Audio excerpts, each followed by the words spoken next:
be seated. This matter of the State of Michigan versus Donnovan T. Lewis, 2018-1098 FC.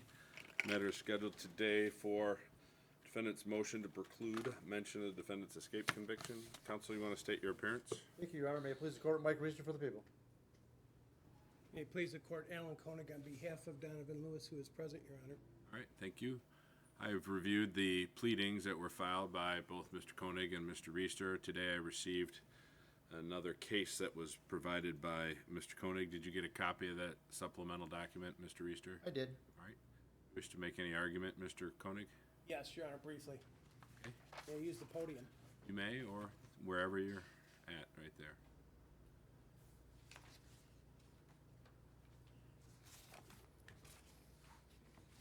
Your Honor, thank you. I know the court just indicated in making the record that we wish to preclude evidence of conviction of the jail escape, but it's also any evidence related to that, not just the conviction itself. And I'm going to rely in large part on the brief that was filed. I would say my colleague Rachel Vinales, who was in the courtroom, assisted me on that, and I appreciate the help. But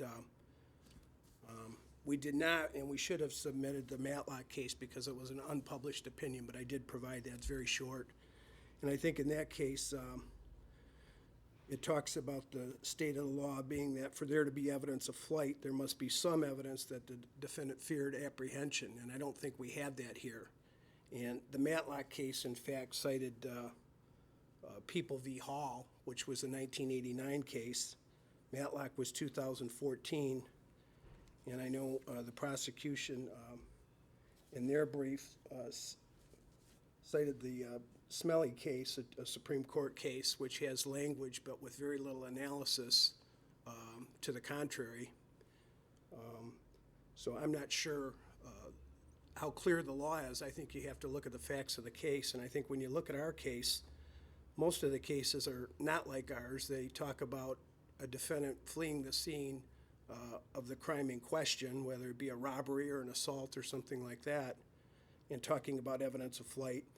In our case, we have a situation where defendant was incarcerated for several months at the county jail after the alleged crime in question, and escaped from that facility, was charged with a new felony, convicted and sent to prison on it. And I think, if nothing else, you look at the time period involved, and I think the probative value of any flight related to the reason why we're here is very tenuous.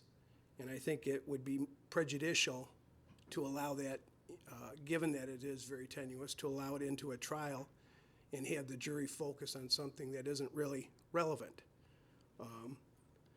So I'm going to leave it at that. Unless the court has questions. I know we cited case law, and there's, several of the cases, a lot of them are quite different. The People v. Clark case we cited, they talked about one of the reasons the court allowed evidence of alleged flight was that the evidence was introduced to show the res gestae of the offense. The potential prejudice there was absent because the witness who testified that he saw a defendant flee also testified that he saw the defendant stab the victim. In this case, it's totally different, Judge. I anticipate from the prosecution's pleadings that they're going to call some sheriff's deputies to testify that they witnessed Mr. Lewis escape the county jail. And they would have no relation to the crime that we're on trial for here now. So I think it's very tenuous, and I think it's prejudicial, and I don't think the prosecution needs that to present their case given the proofs as we anticipate it. As the prosecution pointed out, there was a confession in this case that we assume is going to come into evidence, and the question, I think, is going to hinge on we don't dispute there was a confession. We don't dispute that there was a killing. The question is, what does that amount to? In large part, that's going to relate back to intent at the time. not 3 or 4 months into the future, when somebody's incarcerated at a county jail and decides that they're going to escape from that facility. So this isn't a situation where somebody's escaping from the scene of the crime that we're on trial for. And I would ask you to render a ruling that would bar any evidence that we assume the prosecution is going to intend to introduce on this issue. Thank you, Mr. Koenig. Mr. Reister? Your Honor, we're going to rely exclusively on the brief that we have provided. It goes line by line through the defendant's motion and just answers it in kind. I would indicate that the Smelly case that I have cited specifically holds that a prosecutor is not required to prove that the defendant left the jurisdiction because he was motivated by fear of apprehension. The Smelly case involved the defendant leaving the jurisdiction 2 weeks post the commission of his crime. In the case before the court, Mr. Koenig doesn't link the escape to this crime, but in fact, he was in jail, held without bond for the homicide at the time he scaled the fence, and I would put on the witnesses to say that he scaled the fence. The jury instruction does give the cautionary instruction, does give cautionary language, so the jury will not focus on the escape being an element of the crime. It would simply use that as one more of our bolstering pieces of evidence to show the defendant's state of mind. I mean, as Mr. Koenig put into play today, his state of mind the time he killed Anaya Mack is an issue. His state of mind subsequent to his killing of Anaya Mack when he jumped the fence will also be an issue. So we're asking the court to allow the people to put on relevant evidence that is not unfairly prejudicial. Thank you. Anything else, Mr. Koenig? Given the facts of this case, Your Honor, and every case is particularized, but you look at the time frame, I don't think his state of mind when he was scaling the fence is relevant on the issue as to what his state of mind was at the time of the killing of Anaya Mack. Okay, thank you, counsel. The defendant, Donnovan Lewis, has been charged with homicide, that is open murder, contrary to MCL 750.316, for the June 24, 2018 death of Anaya Mack after being denied bond at the defendant's June 28, 2018 district court arraignment. Defendant was held at the Kalamazoo County Jail. On September 19, 2018, defendant escaped from the Kalamazoo County Jail. That same day, defendant was apprehended and ultimately charged with a separate crime of escape awaiting trial for felony, contrary to MCL 750.197-2. Defendant pled guilty to the new charge of escape, and on February 11, 2019, this court sentenced him to the Michigan Department of Corrections for a minimum of 17 months. On June 17th this year, defendant filed the instant motion in limine to preclude mention of the defendant's escape conviction. People responded on June 27th.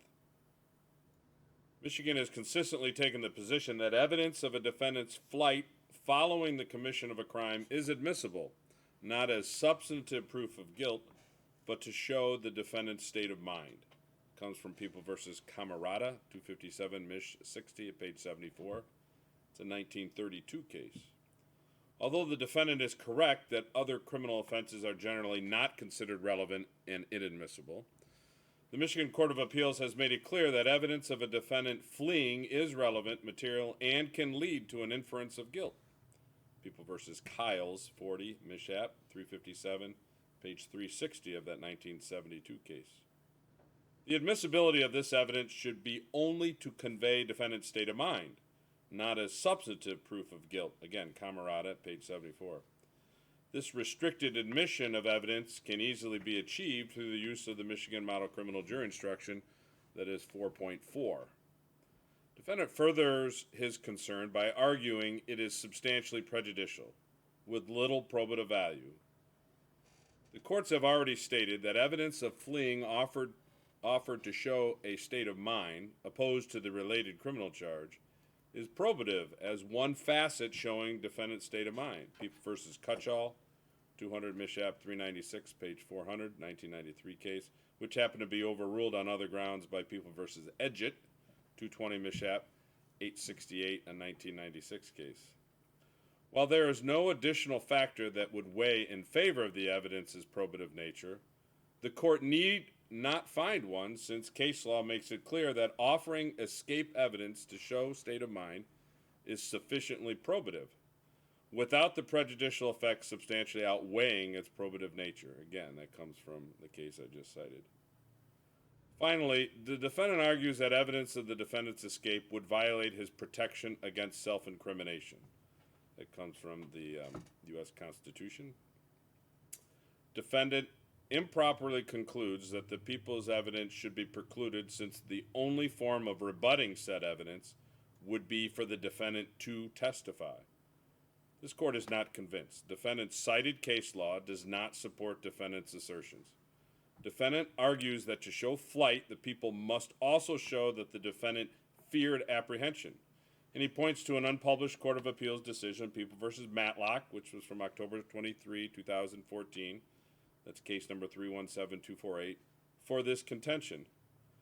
The Michigan Supreme Court, however, has made it clear that to demonstrate flight, a fear of apprehension is not a prerequisite. People v. Smelly, 485, Mich. 1023, a 2010 case. In any event, the court finds that the fact that the defendant was charged with a capital criminal offense, one that he became aware of could land him in prison for the rest of his life, that he apparently confessed, as well as the brazen steps he took to leave the custodial environment and confinement perimeter and remain at large until he was apprehended later that day, is sufficient evidence to support a fear of apprehension. The Matlock court even pointed out, when it cited People v. Taylor, 195 Mishap 57, page 63, a 1992 case, while, quote, flight can result from factors other than guilt, it is for the jury to determine what caused the defendant to flee, end quote. For these reasons, the defendant's argument is not persuasive. The court does, however, agree with the defendant that evidence of him having been charged with the crime of escape and ultimately convicted of escape goes far beyond what should be admissible at this trial. I look at the MRE 403 balance test and MRE 404B and find that the pertinent and relevant evidence to show defendant's possible state of mind is that he fled or attempted to flee soon after having been charged with the incident offense. The government is limited to presenting evidence on this and only this point at trial. For the reasons I just stated, the defendant's motion limited to preclude the mention of the defendant's escape conviction is denied in part and granted in part. If you'd prepare an order consistent with that, file it with the court under the 7-day rule, Mr. Reister. Yes, sir. Anything further from you, Mr. Reister? Yes. Mr. Koenig filed a motion, or at least provided me a copy of a motion again to withdraw as counsel today. Is that to be addressed today, or is that being withdrawn, Mr. Koenig? Mr. Koenig, what are we doing with that the court received today? Your Honor, what I would like to do is to set that for a hearing in about a week and a half. I will advise the court I was able to meet with my client at the Ionia Correctional Facility yesterday for about 2.5 hours. We have another meeting scheduled either on Monday or Thursday. The hours are limited to go over this and other matters. He's asked me to set that for a hearing.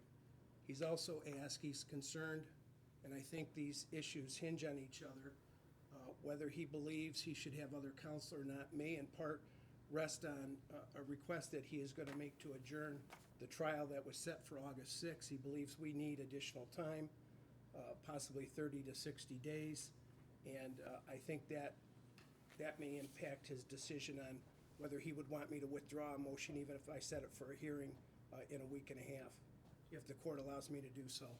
If I schedule it for a week from Friday, that would be fine? It would, Your Honor. Problem with that, Mr. Reister? I don't, and in fact, Your Honor, I would join in the request for more time to set this trial. I know it was set at the last minute last week before we looked at calendars, and I would not oppose the requested extension of time for another 30 days. Well, let's schedule the filed motion for a week from a week from Friday. That would happen to be July the 12th. We'll get you a time on that particular day where we'll handle the motion to withdraw And should there be a unilateral or combined request to adjourn the settlement conference and/or jury trial, that's the trial scheduled for August 6th, I'll entertain that when I see everybody on July the 12th. We're gonna do it at 3 p.m. on the 12th. I will prepare a writ for that date as well, Your Honor. Okay? Anything else from you, Mr. Reister? No, Mr. Koenig? No, thank you, Your Honor. All right, see I'm sorry, everybody he's back in here Iowa? then, a week from Friday.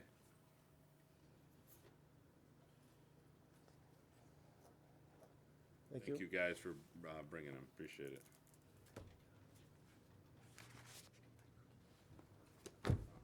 Got this motion hearing thing written in here.